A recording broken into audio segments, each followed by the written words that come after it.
អ្នកសេដ្ឋវិទូរបស់ថៃបានព្រមានអំពីផលប៉ះពាល់សេដ្ឋកិច្ចធ្ងន់ធ្ងរសម្រាប់ប្រទេសថៃបើជម្លោះជាមួយកម្ពុជាត្រូវបានផ្ទុះឡើងសារជាថ្មី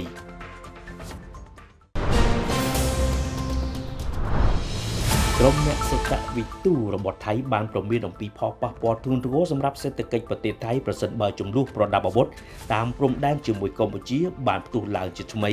ដោយការនាំចេញវិស័យទេសចរនិងទីផ្សារការងាររងសម្ពាធខ្លាំងជាងគេនេះបើតាមការចុះផ្សាយដោយសារព័ត៌មានរបស់ថៃ Bangkok Post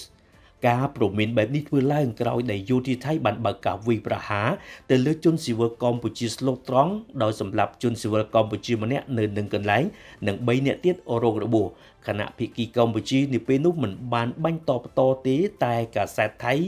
ដែលពីការវិជ្ជាជីវៈរីកាដោយគ្មានភ័ស្តុតាង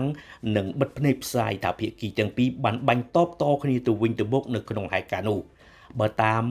សេដ្ឋវិទូជាន់ខ្ពស់នៅមជ្ឈមណ្ឌលស៊ើបការសេដ្ឋកិច្ចរបស់ធនាគារពាណិជ្ជថៃ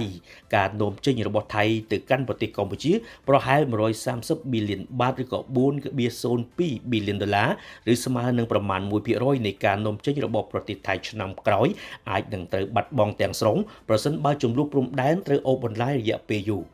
អំឡុងត្រីមាសទី3ការនាំចេញរបស់ប្រទេសថៃទៅកាន់កម្ពុជាគឺមានការធ្លាក់ចុះ 43% ធៀបនឹងរយៈពេលដូចគ្នានៃឆ្នាំមុនដោយពាណិជ្ជកម្មតាមព្រំដែនធ្លាក់ចុះស្ទើរតែ 100% ខណៈការដឹកជញ្ជូនភាគច្រើនគឺតាមផ្លូវអាកាសឬផ្លូវសមុទ្រយ៉ាងណាក្រមសេដ្ឋវិទូថៃដដែលថាទំហំនៃផលប៉ះពាល់សេដ្ឋកិច្ចអាស្រ័យទៅលើរយៈពេលនៃការផ្ទុះជម្លោះកើតឡើងសារជាថ្មីនេះក៏ប៉ុន្តែក្នុងរយៈពេលខ្លីពាណិជ្ជកម្មព្រំដែនថៃកម្ពុជាក៏ដូចជាចំណាយនឹងការប្រើប្រាស់ក្នុងតំបន់ដែលរងហានិភ័យនិងរងផលប៉ះពាល់យ៉ាងខ្លាំងក្លាដូចគ្នា